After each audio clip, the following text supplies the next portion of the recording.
Hey guys, welcome to the stream. Oh, I screwed this up. What happened there? Get rid of this. 100% professionalism here, folks. I don't even know if you guys heard the theme song. I don't care. Starting off on a good foot here. Um, we got some news today. Um, Brand new expansion announced for or a side scenario announced for Arkham Horror, the card game. Called the let me get this right, the Midwinter Gala?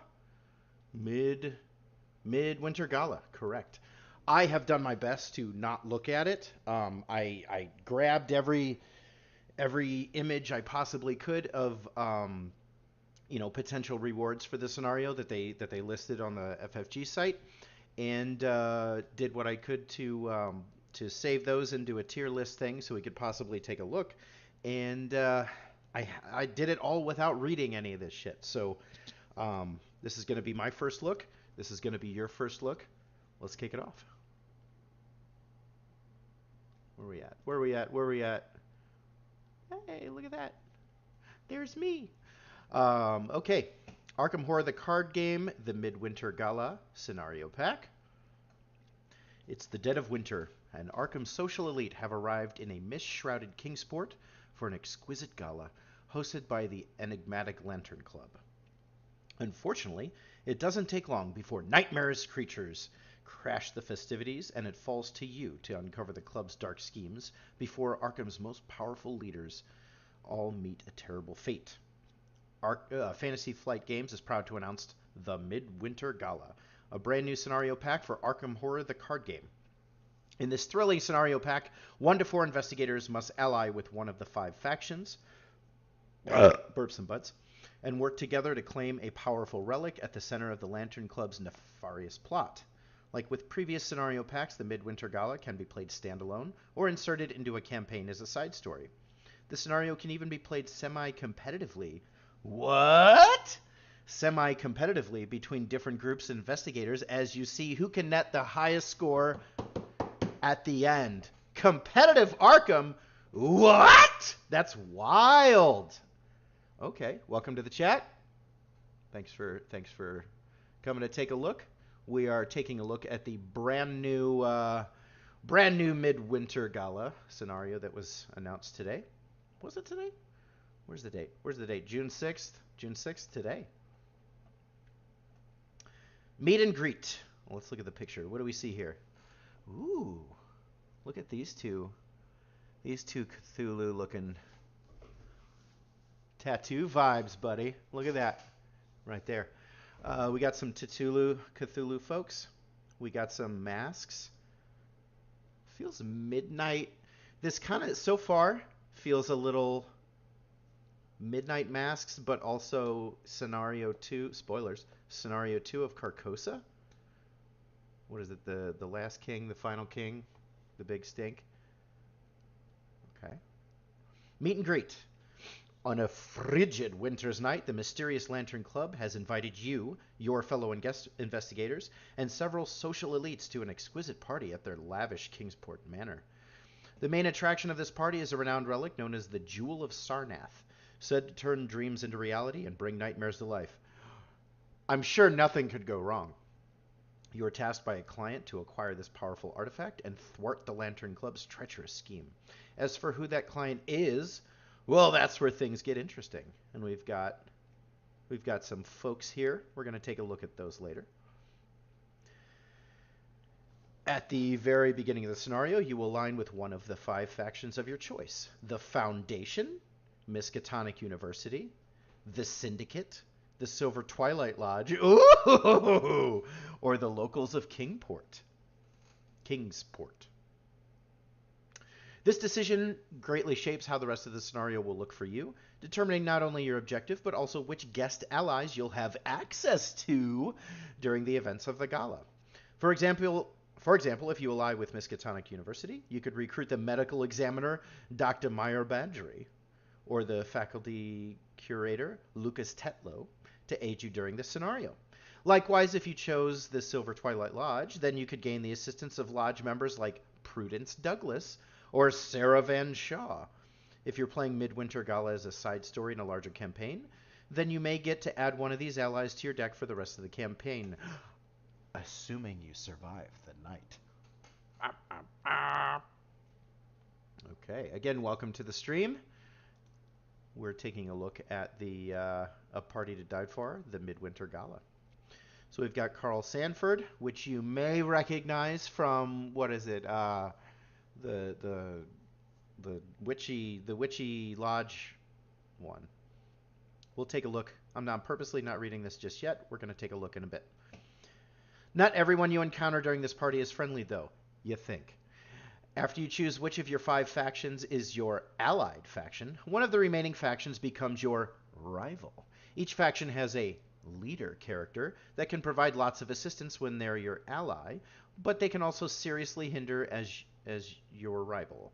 For example, the infamous Carl Sanford can boost your willpower and grant you burps and buds. Can grant you an additional arcane slot when you ally with the Silver Twilight Lodge. However, if the lodge is your rival faction, then Sanford can actually lower your willpower while being completely immune to damage.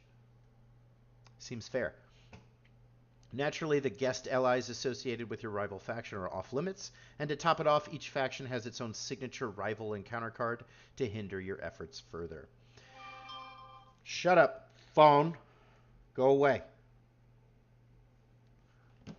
Since your rivals aren't really your enemies, not in the traditional sense at least, you'll need to find a way to deal with them so you can focus on completing your objectives.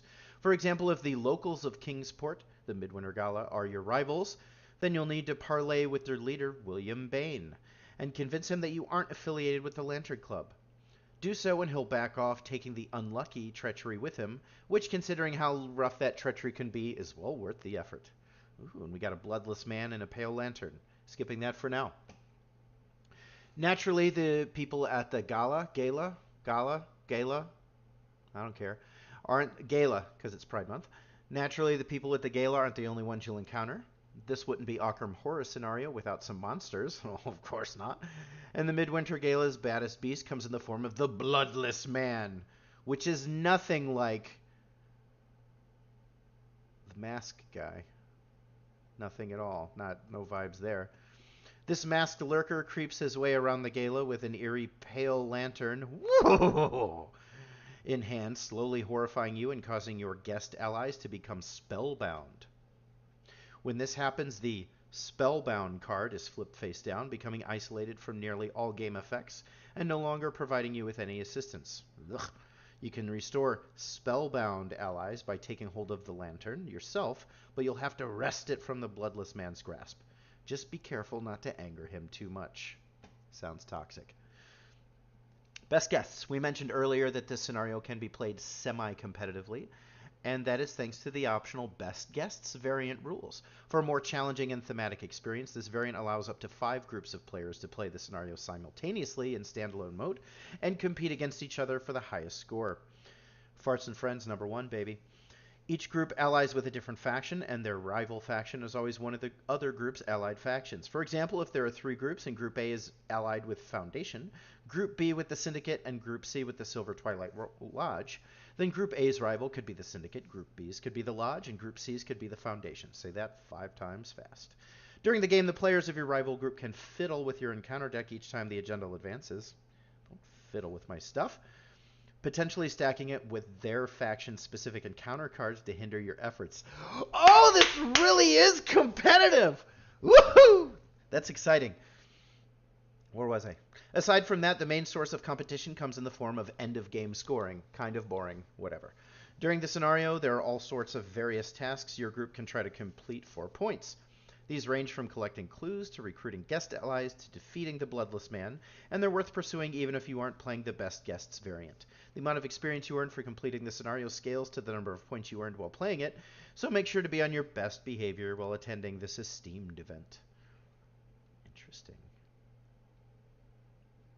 Very much Final Last King whatever vibes. Very much.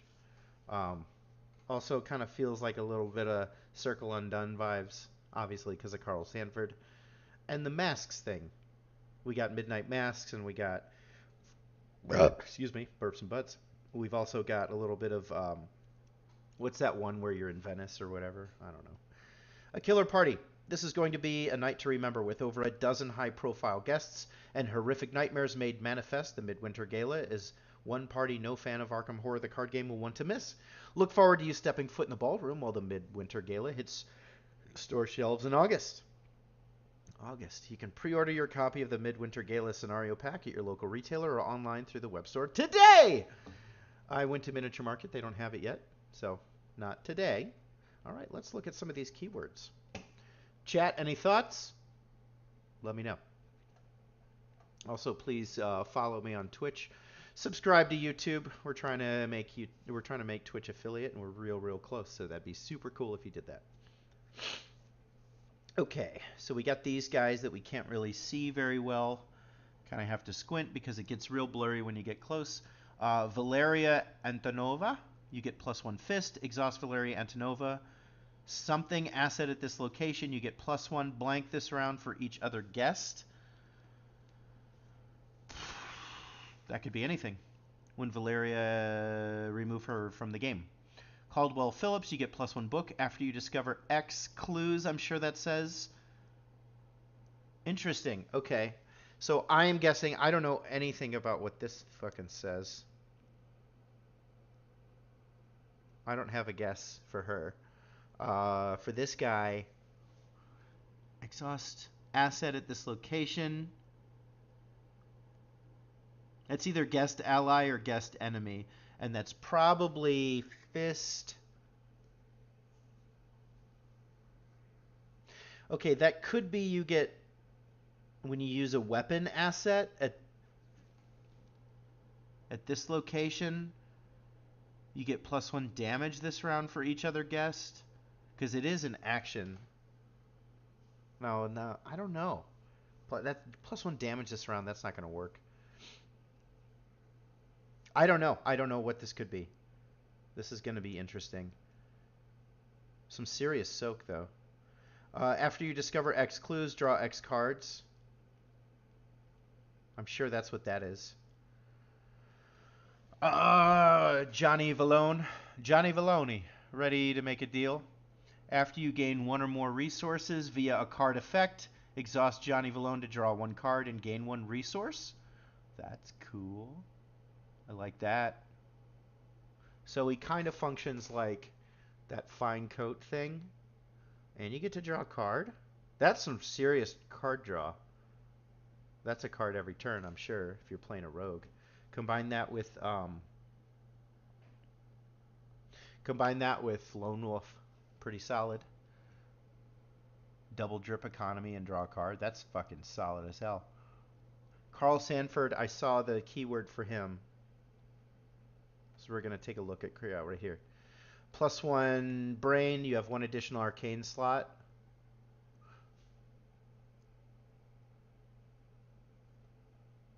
Interesting. So, interesting. I don't think you're going to be able to walk home with any of these. Because they don't have costs. And they don't take up ally slots.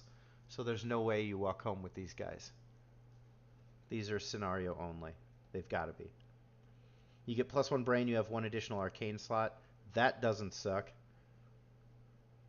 It's not amazing, though. After revelation effect on a non-weakness treachery is canceled, exhaust him, add that treachery to the victory display, draw 1 card. Okay. Okay.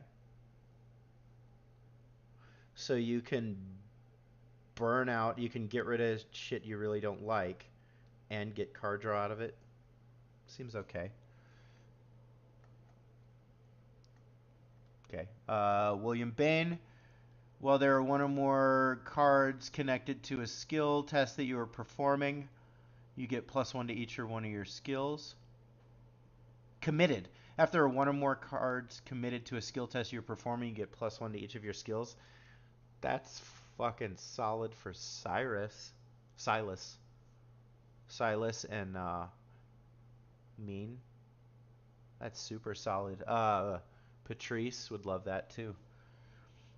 After you commit one or more cards to a skill test, spend investigator resources and exhaust him, reveal the top card of the guest deck and put it into play at the lobby. I don't know if that's good or not. Depends on the scenario. Okay. Tight. Hey, what's up, Bill? Thanks for joining the stream. We are looking at the Midwinter Gala, which is a scenario pack that was announced today for Arkham Horror. So let's take a look at some of these. Let's look at the Foundation. Allied, the authorities seem to want you to acquire the jewel by force. Good luck taking it from the Bloodless Man. When the Bloodless Man is defeated, if the Jewel of Sarnath is attached to him, attached to his location. For an action, if the Jewel of Sarnath is at your location and the Bloodless Man is not in play, take control of the Jewel of Sarnath and place 1 damage on it. At the end of the round, if investigators control the Jewel of Sarnath, they may spend 2 clues per investigator as a group to advance the act. Alright, this is just game stuff. 4 points if no non-weakness enemies are in play. Ooh, okay. 2 points if exactly 1 non-weakness enemy in play. So the Foundation, which looks like the Guardian one, wants you to eliminate enemies. I like that flavor a lot. Okay, let's look at Miskatonic University. You are assisting Dean Caldwell with acquiring the jewel, but first you will have to persuade Declan Pierce to give it up. Declan Pierce. Declan Pierce cannot be damaged or leave play while the Jewel of Sarnath is attached to him. Who the fuck is Declan Pierce? If Declan Pierce is at your location, parlay. Place up to 2 of your clues on Declan Pierce. Then, if 3 clues per investigator or more are on him, take control of the Jewel of Sarnath and add Declan Pierce to the victory display. Interesting. So for Guardians, you got to kill somebody. For Seekers, you have to parlay. That tracks. At the end of the round, if the investigators control the Jewel of Sarnath, advance the act. 1 point per 2 per investigator, total cards in hand. So you got to have cards in hand at the end of the scenario. That's interesting. The Syndicate. The Rogues. It's a job and nothing more. If you can abscond with the jewel, you know you'll be handsomely rewarded. I'm predicting that you'll have to have resources. Spend 1 clue per investigator. Look at a mystery card beneath your location. That's interesting. During your turn, if there are 1 clue per investigator or few clues on a location with a mystery, draw that mystery. Find the Jewel of Sarnath and escape. Interesting. So it's a hidden thing that you got to find. At the end of the round, if an investigator at the lobby controls the Jewel of Sarnath, the investigators may spend fucking 4 clues per investigator as a group. That's a lot. 1 point per... Called it. 1 point for every 3 resources per investigator among all investigators. Big money, baby. Silver Twilight Lodge. Carl Sanford has promised you a lavish reward for acquiring the jewel. But can you really trust him? No. You try to sense the jewel's presence. Discard the top card of the encounter deck. You may draw that card. Interesting! This is so flavorful. I love this. Encounter deck manipulation for Mystics. Objective, find the Jewel of Sarnath. At the end of the round, if the investigators control the Jewel of Sarnath, you may spend 5 clues per investigator as a group to advance the act. That's a lot. 1 point for each treachery with no victory points in the victory display. Using Carl Sanford's ability. And the one thing I guess you could use. Sure. So you got to cancel. So you get points for canceling treacheries. Fascinating. Tell me you want me to play Grandma without telling me you want me to play Grandma. Locals of Kingsport, survivors. Bane has hinted at the dangerous power of the jewel. Perhaps you can wrest control of it from Declan Pierce. This nightmare will end. When Declan Pierce is defeated, attach the Jewel of Sarnath to its location. If the Jewel of Sarnath is attached to your location, you may attempt to purge the corruption from the jewel. Test Might or Feat 3. Interesting. If you succeed, remove 1 token from it. You may take control of it. At the end of the round, if investigators control the Jewel of Sarnath and it has no tokens on it, they may spend 3 clues per as a group to advance the act. 4 points minus 1 point for each card in the guest deck, which you are removing guest Cool. Yeah, these all kind of, it's all kind of match. Like it. All right, let's look at some of the guest allies. Dr. Maya Badgery. Dr. Maya Batty. Kind of, actually. Dr. Meyer Batty. 2 resources. Medical examiner. Your maximum hand size is increased by 2. Don't really care that much. Exhaust Dr. Meyer Badgery. Investigate. Your base investigation value for the investigation is X. X is equal to the number of cards in your hand.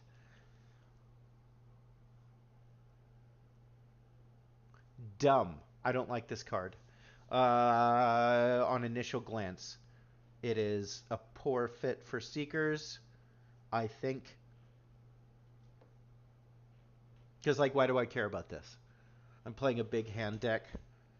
Why would I want to play her over the... Why would I want to play her over the base set researchers that let me draw cards? No. Who's big hand size that she can be in? Who can investigate very well? Because you're not getting any action compression out of this.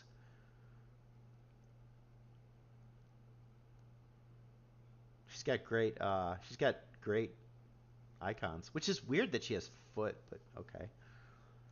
Who is she good for? Like, who wants this card? Somebody that doesn't investigate very well, but can take... I guess you can take Seeker... You can take this. I'm assuming you can take this even if you're not a Seeker. So... Winifred wants this. Yeah, she's a baddie for Winifred. Who else has big hands and bad investigate? Maybe Mark Harrigan?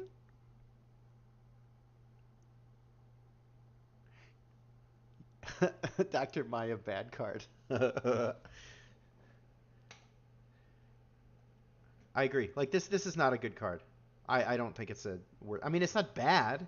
It's not like awful, but I wouldn't get excited about it cuz it doesn't do anything.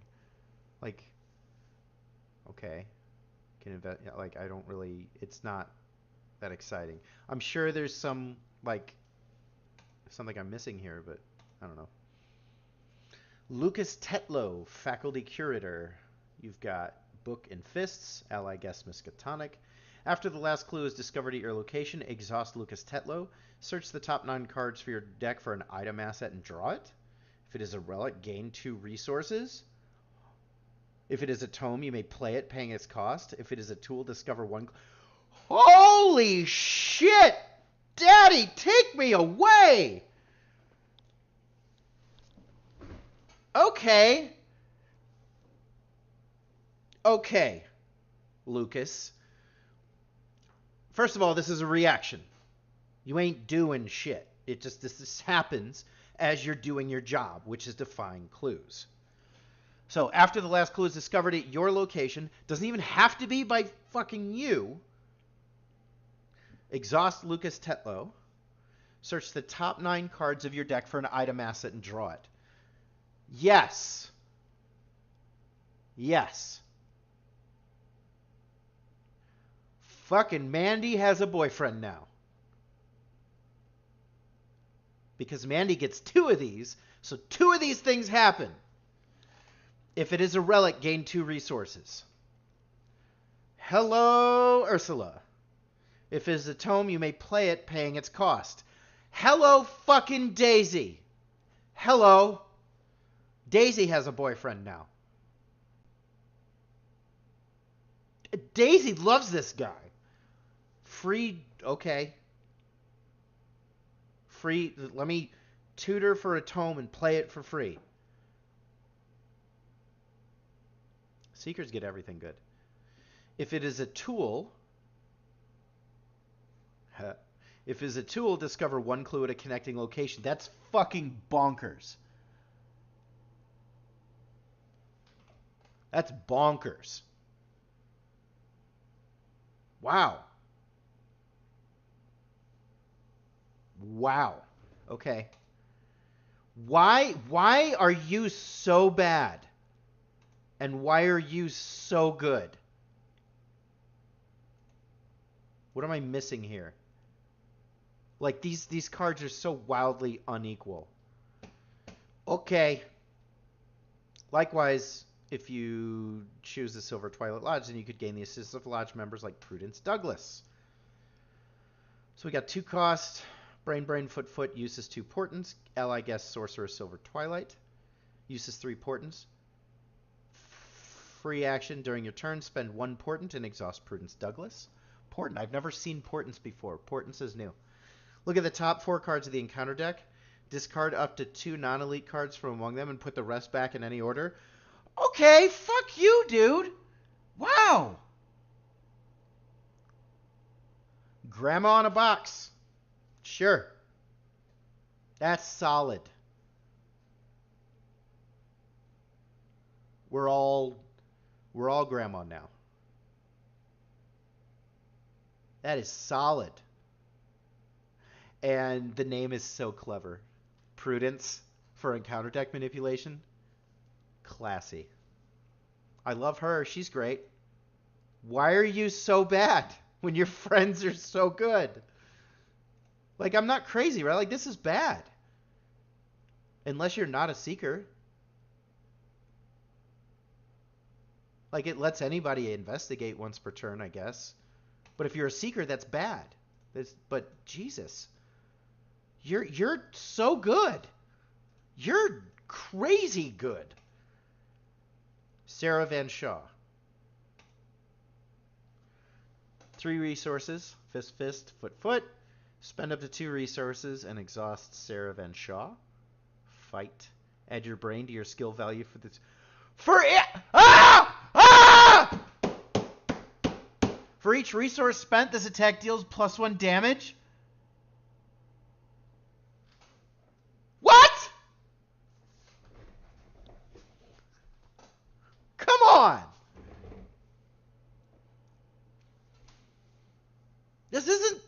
This isn't even a Guardian card. Wow. Spend up to 2 resources and exhaust Sarah Van Shaw. Fight. Add your 5... Yeah, up to 2 resources. That can mean 0. So if I'm running Sarah Van Shaw and I'm a little mystic with like a 2 fight, now all of a sudden, once per turn, I can just hit people for 1 hit without spending any resources. I just get that. That's okay. But I can exhaust Sarah Van Shaw and spend 1 resource and basically have a machete once per turn. There's no charges here. You can just do this. And I can spend 2 resources, which mystics sometimes have trouble with resources. Understand that. But I can spend 2 resources and do 3 damage. Are you kidding me? There's no charges here. You can just do this. You play this turn 1, and for the rest of the fucking game,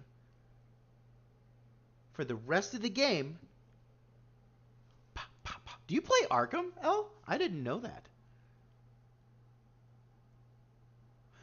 Exactly. Like, I didn't realize you played Arkham. That's fucking cool. We're going to talk more at Geddon about this. Yeah. Like this first one, I'm like, okay, these kind of aren't great. But like, what the hell is this? What the hell is that?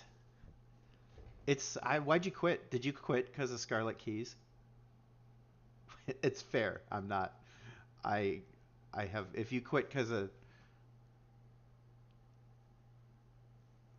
So if you play just the base game of Arkham, it's terrible. You have to add expansions to it. But once you do, you're set for the rest of your life. Oh, that sucks. I'm sorry to hear that. Anyway, Jesus. Jesus. I can't decide who is more. Like, this is fucking crazy. Like, this is so dumb. After the last clue is discovered, your location, exhaust Lucas Tetlow. Search the top 9 cards of your deck for an item asset and draw it. Just stop there. Just stop there. It's good. This is good. Right there. Phenomenal card. Then you could potentially gain resources, or free play action, or discover a clue for free. And you could choose. If you're running relics and tomes and tools, you can choose. If you have a tome that is also a relic, do you get both? Does Mandy, if she chooses 2 things, does she get both? Yes. Why wouldn't you? Wow. Okay, the infamous Carl Sanford. We saw him. Aloof Hunter cannot be damaged. Each investigator at this location gets -1 willpower. Yeah, fuck you, dude. He's just there. That's rough.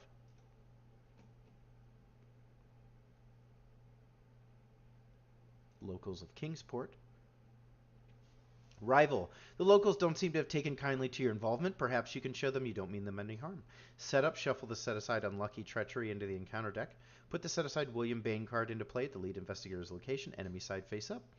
If William Bane is at your location, parlay test any skill 4. If you succeed, place one of your clues on this story card. Forced. When there is 1+1 per investigator clue on the story card, add it in William Bane to the victory display. Search the encounter deck, encounter discard pile, and all play areas for unlucky and remove it from the game. Shuffle the encounter deck. Okay.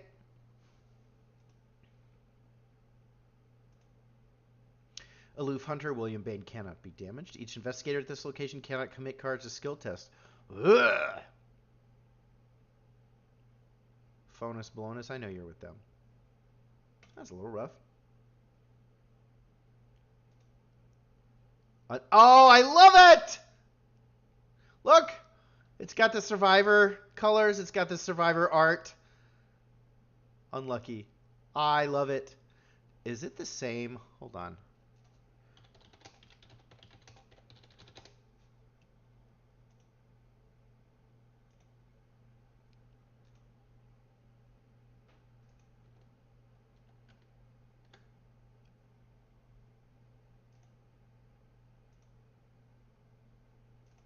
Yeah, it's the same art. It's not like modified in any way. Okay. Surge. Unlucky cannot be canceled. Brutal. Put Unlucky into play in your threat area. You get you get -2 to each of your skills. That's rough. When around it, it's not that bad. I mean, it's rough. Well, Surge. Oh, that's brutal. That is fucking brutal, actually. Whew. Yeah, that's rough. All right, Bloodless Man.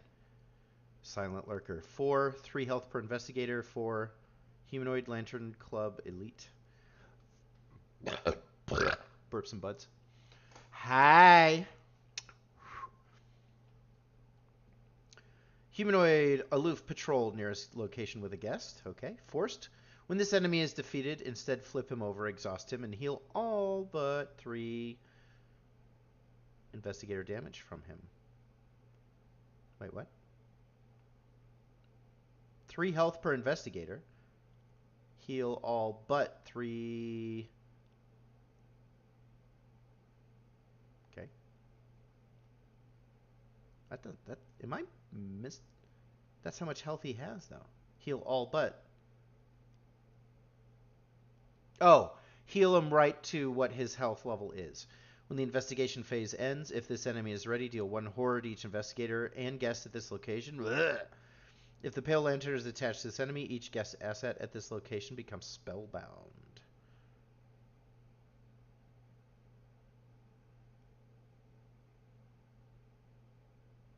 Oh, flip him over. So he probably turns into something else. The Pale Lantern, Hypnotic Glow.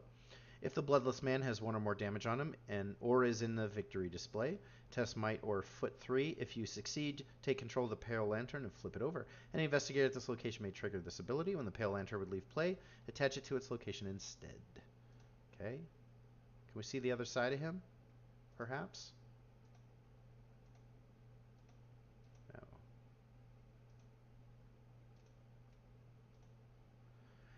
Flip over a spellbound card at your location. Exhaust the Pale Lantern. Test that. If you succeed, place 1/1 damage on it. If there are 4 damage on it, you break it, add it to the victory display, ignoring its force effect. Oh, okay. That's cool. You like break an item that you could hold. That's neat. Is that all of them? Cool. Nice. All right. Well, that was fun. This is exciting. We're going to... No, not that one. Where'd you go? Where'd you go? Yeah. All right. I tried to find all the cards. So let's start with... no. Come back. Where are we at? Let me try not to screw this up too much. Dr. Maya, bad card.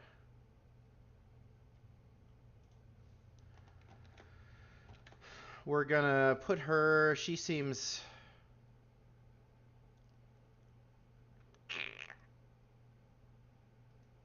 C tier. I wouldn't want to use her. She's not unusable. Maximum hand size isn't bad. The investigate thing, you could do some work with that, especially if you're kind of dumb.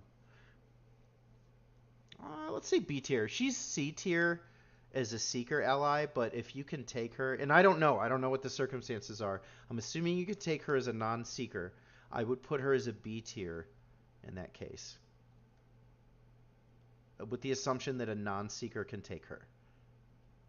And it would make sense too. All right. Let's look at Lucas Tetlow. You know where this is going. That's fucking crazy. That's insane. That's insane. I like this guy's just so good.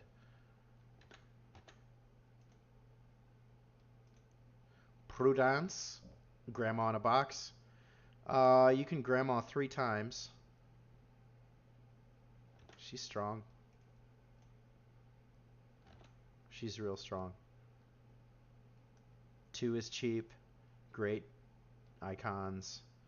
Good soak. 3 portents is a little low. But that's a really strong effect. Like, the reason I'm not rating her S tier is because I don't want to rate everybody S tier, but that's really strong. Like, you're not... That's basically 3 entire ass turns that you don't have to deal with shit you don't want to deal with. Yes, so this is a side scenario, and it's coming out in August, so we have some time before we even get to see these. And to play with these cards, you have to play that side scenario adventure. Which we'll probably do when it comes out.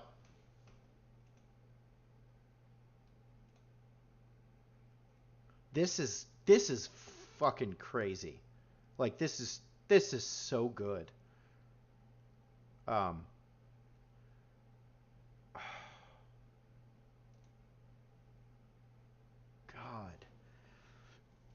Just a 3. It is everything in my power to not rate her as an S tier, but the fact that she costs 2 resources... Jesus. You're not going to miss that hit. It's 3 damage. I don't care. That's S tier. She honestly kind of feels S tier too. Like, these are all so strong. You get to, like, the 3 portents is low. That's the only reason she's not S tier. Oh, God. Jesus. So strong. Okay, I don't know if I need to rate Carl Sanford. Because you can't really take him with you.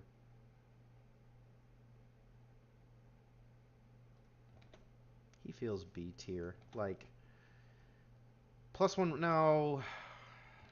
+1 willpower strong. Additional arcane slot is decent.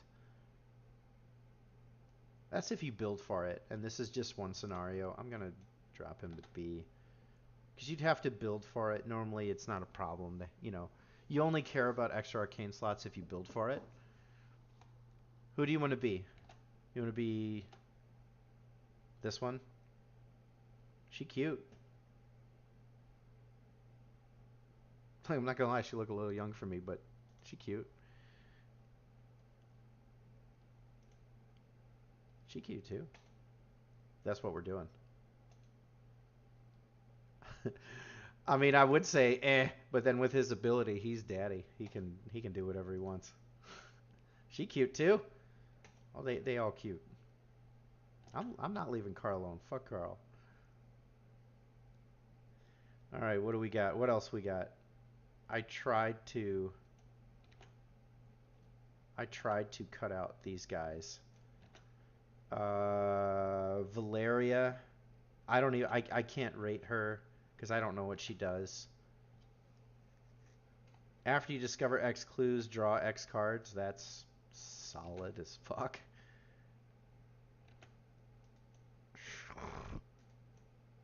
That's so good. That's stupid good. Let's say A tier.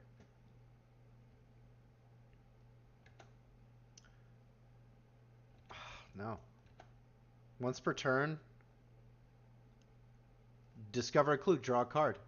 The one with the dog, Sarah.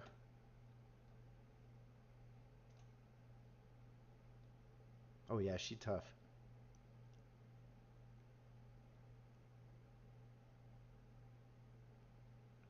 Yeah, she's both attractive and strong looking.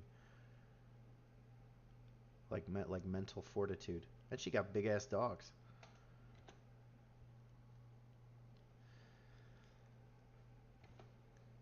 All right, what do we got? I don't know why I'm sexualizing Arkham cards. I'm fucking weird, dude. After you gain one or more resources via card effect, draw one card. That's strong. That's super strong. +1 foot.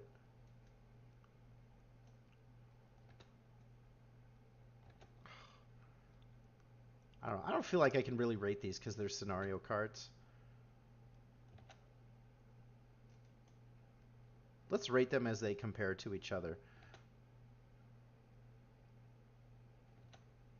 I think he's here. William Bain. I don't know how I can rate William Bain either because I don't know what he's actually doing. So we're gonna, what is that? We're gonna say that. Whatever. The puppers. They mean looking. And slightly arcane. She's got a little arcane necklace on them.